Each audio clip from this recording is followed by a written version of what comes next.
আপনি কেমন আছেন, কোথায় আছেন বলবেন? আমি ভালো আছি।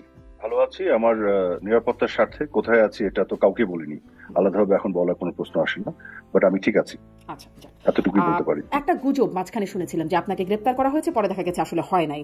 আপনি হুম। গোয়েন্দা পুলিশের সহায়তায় সীমান্ত পাড়ি দেবার চেষ্টা করছেন, এরকম খবরও এসেছে। এই বিষয়গুলোকে একটু স্পষ্ট করবেন। সেই সাথে একটু বড়ই হয়ে যাবে হয়তো প্রশ্নটা। আওয়ামী লীগের অনেক নেতারা দেশের বাইরে চলে গেছেন, অনেকে দেশে আছেন, গ্রেপ্তার হয়েছেন, মামলা হামলা হচ্ছে তাদের বিরুদ্ধে, অনেকের বিরুদ্ধেই। এবং আমার একটা অনুষ্ঠানে ভারতের প্রেস ক্লাবের সভাপতি গৌতম লাহিড়ী তিনি বলেছেন আওয়ামী লীগ নেতাদেরকে সীমান্ত পার করাতে সরকারের ভেতরের বা সরকার সমর্থক অনেকেই মোটা উৎকোচের বিনিময়ে তাদেরকে সীমান্ত পার করিয়ে দেবার জন্য তদবির করছেন ভারতের লোকদের সাথেই। আমার এই অনুষ্ঠানে আমি ব্রিগেডিয়ার শাখাওয়াত, সাবেক স্বরাষ্ট্র উপদেষ্টা, তাকে জিজ্ঞাসা করেছিলাম সেনানিবাসে 626 জন প্রসঙ্গে। তিনি আমাকে বলেছেন যে তাকে বা তার কাছে দুজনকে হস্তান্তর করা হয়েছে। কারা নাম জানতে চাইলে তিনি বলেছেন আনিসুল হক, সাবেক আইনমন্ত্রী, এবং সালমান এফ রহমান, এই দুজনকে। মানে তারপরেই আলোচনায় আসছে যে আসলে যেভাবে তারা পালিয়ে যাচ্ছিলেন সেই বিষয়টি সেটি আসলে খুব সঠিক একটা চিত্র ছিল, একটা সাজানো ব্যাপার ছিল।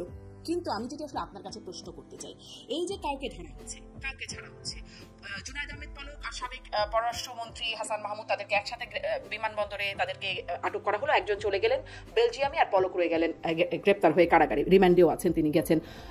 মানে একটা পিক অ্যান্ড চুজ হচ্ছে। গৌতম লাহিড়ী যেমনটি বলেছেন মোটা উৎকোচ, এরকম কি আসলে কোনো বিষয় আছে আপনার জানা মতে? কোনো লেনদেন বা কোনো ডিলিং কি করতে হচ্ছে নিজেদের নিরাপত্তার স্বার্থে আপনাদেরকে? আচ্ছা, ধন্যবাদ। আপনি যতগুলি প্রশ্ন করেছেন এগুলো সবগুলির উত্তর আমার কাছে জানা নাই। যেগুলো আমি জানি সেগুলো উত্তর আপনাকে আমি দিচ্ছি। প্রথম, আপনি যে বিষয়টি উল্লেখ করেছেন আমার ব্যাপারে, একটি হচ্ছে যে আমাকে গ্রেফতার করা হয়েছিল, এবং আরেকটি আপনি যেটি বলেছেন যে একটি মোটা অঙ্কের টাকার বিনিময়ে তারপরে আমি সেখান থেকে বের হয়ে এসেছি। এই দুটোই ডাহা মিথ্যা কথা এবং পুরোপুরি গুজব। একেবারেই ডাহা মিথ্যা কথা। এগুলো এগুলো কোনো ভিত্তি নেই। আর তারপরে আপনি যেটি বলছেন অন্যান্য ব্যাপারে আসলে আমি বলতে পারবো না, কারণ আমার নলেজ এটা নাই। যেটা আমি জানি না সেটা তো আমি বলার কোনো সুযোগ নেই। তবে একটি তথ্য আপনাকে আমি দিতে পারি, যেটা আপনি বললেন যে ডক্টর হাসান মাহমুদও বিমানবন্দর থেকে উনি আটক হয়েছিলেন, সেটি সম্ভবত সত্যি নয়। উনি কখনোই বিমানবন্দর থেকে আটক হন নাই। যে কথাটি বের হয়েছিল যে উনি বিমানবন্দরে গিয়েছিলেন, জুনায়েদ আহমেদ পলক, এবং উনি ওখান থেকে আটক হচ্ছিলেন, ওনার বিষয়টি সম্ভবত সত্য নয়, আমি যতটুকু জানি।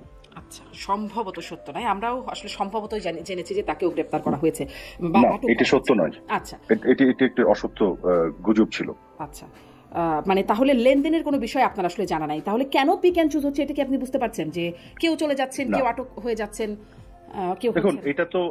এটা আমি বুঝতে পারছি না, আমার কাছে কোনো তথ্য নাই। কিন্তু আমি যেটা ধারণা করতে পারি যে এরকম একটা কমপ্লেক্স সিচুয়েশনে, এরকম একটা অস্বাভাবিক বাস্তবতায়, যেখানে জঙ্গিরা রাস্তায় ঘুরে বেড়াচ্ছে এবং বিভিন্ন জনের বাসায় আক্রমণ করা হচ্ছে, অফিসে আক্রমণ করা হচ্ছে, লুটতারাজ করা হচ্ছে, মব কিলিং করা হচ্ছে, এরকম একটা বাস্তবতায়, কঠিন রিয়ালিটিতে আপনি কিভাবে হিসেব মিলাবেন?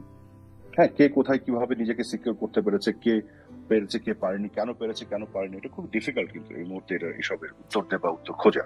জি।